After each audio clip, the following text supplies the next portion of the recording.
to boom, boom, boom, boom, boom. On the front door, back door, side door, every window, everything in the house.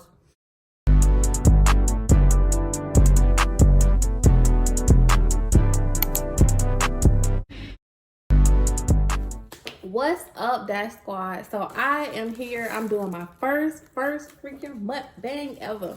So if you are new to my channel, I'm Armani. My channel normally focuses on beauty, lifestyle, and inspiration. But today I'm coming to y'all with a video about my toxic relationship that has been holding me back. So last year I was like on my ball with doing my YouTube and stuff.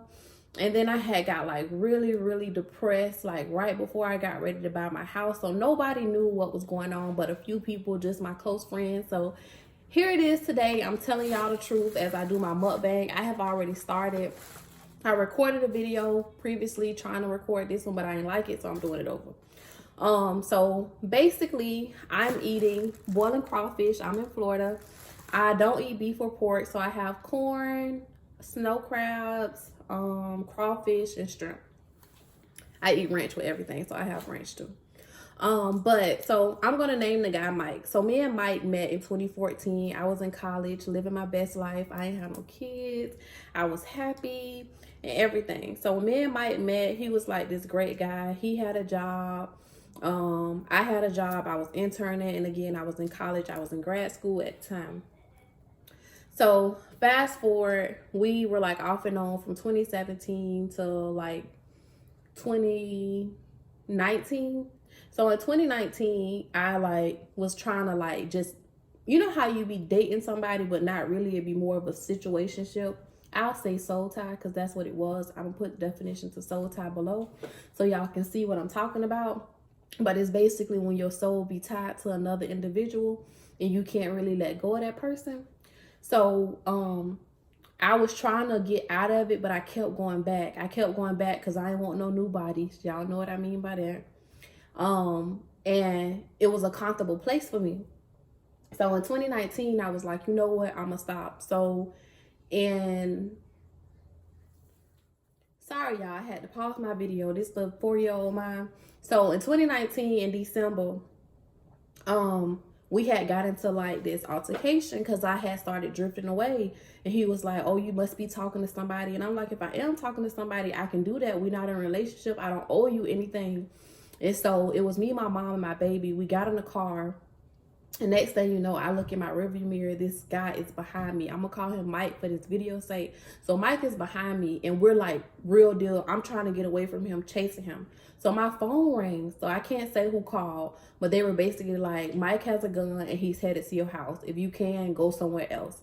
So I'm like, what? So my mama in the front seat with me, and she like, I want to go home. Like I don't have time for this. So I'm like, I feel bad because I don't owe her like this foolishness, and I don't owe my child this foolishness, but I don't want to put them in more harm's way because we literally speeding on the highway. So I get off the expressway on another exit, but like 3 or 4 exits before my normal exit, and I U-turn and I go somewhere else. So he keeps straight. How the expressway go, I get off left and he keeps straight. So when he keeps straight, he doesn't realize that I done got off, so he goes to my house. So my mom knows the neighbors, so my mom calls the neighbors and say, hey, is this color car in front of my house? And so they say, yeah, it is. So my mom, we get to where we're going, and we all decide we need to call the police. So we call the police. Police gets involved. Police says Mike doesn't have a gun on him, but I'm like, he's been sending me text messages and he appeared to be suicidal. So they handle that part. And so fast forward, March I slip up. I told y'all the soul ties. So I'm falling for the foolishness, the manipulating Mike, who he is. And so after I fall short, I'm like, no, I prayed about it. And it's hard, y'all, when you really real deal trying to get away from somebody or get that person out your life. So after March, I think around like June, I was like, this is it. So one of my old guy friends, like I had been having him like in the friend zone forever. We decided like we wanted to like, you know, start talking more and move forward. So we was like chilling one night, He had ended up falling. We had fell asleep. So it's like 5 in the morning. Next thing you know, y'all, I just hear boom, boom, boom, boom, boom. And so it's Mike outside. Mike screaming in the window, I'm going to kill y'all. I'm going to kill everybody. And I'm like, it's 5 in the morning. Like, you don't have nothing better to do than follow me. Like, I hadn't talked to Mike.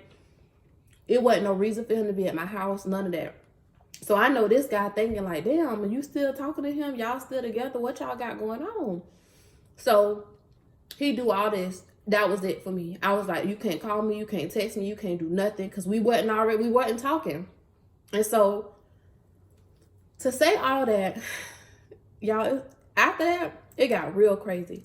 I'm talking about, I was like looking over my shoulder. I had got so depressed because that all happened, but Mike didn't stop calling me. He didn't stop texting me. So if I'm trying to record a video, he calling, so I got to keep ignoring it. He's sending me like nasty text messages telling me I'm that, I ain't gonna be nothing without him, and I'm a liar and all this other stuff, just making me feel bad as a person. But I'm like, bro, I don't owe you anything. Like, I don't owe you nothing.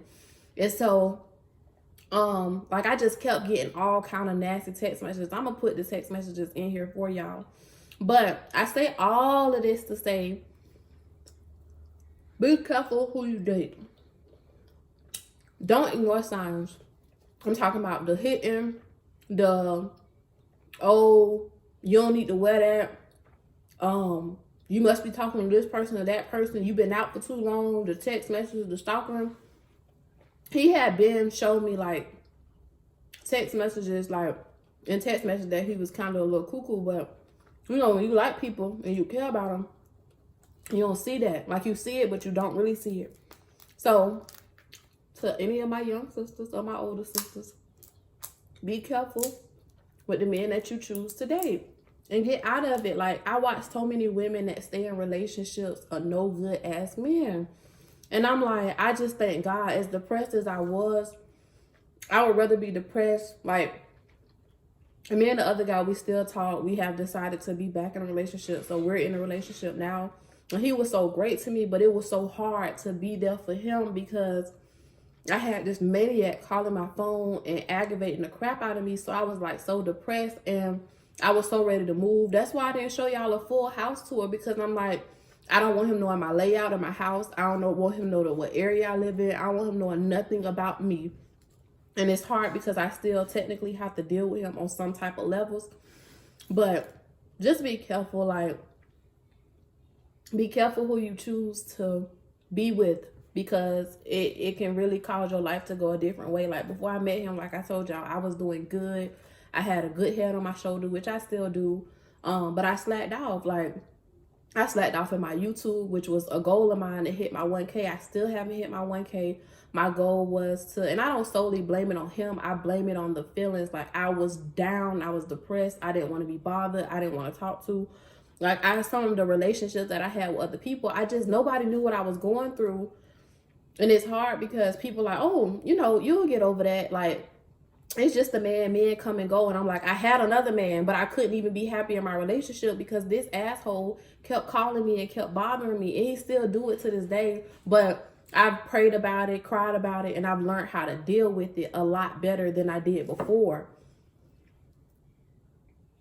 So I just thank God for who he is in my life, because that don't be hard. Like, I tell my best friend all the time, I don't know how women be in relationships where men are like physically beating them. Because I said this emotional abuse is real and it's hard. But I'm going to wrap it up, y'all. So if you are new to my channel, please subscribe. Thank you guys for watching.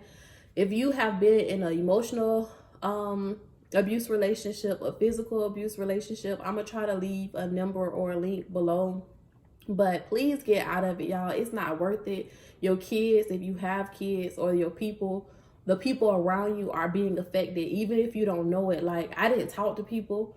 I stopped talking. My communication was a lot lower. I didn't want to be around people, and I didn't want them to be around me, just because I had so much going on. And like I told y'all, I stopped doing my YouTube. That was something that was fun to me, and I love my YouTube, but I had to let it go because I just couldn't stand to do it anymore. But thank you guys for watching. Thank you so much.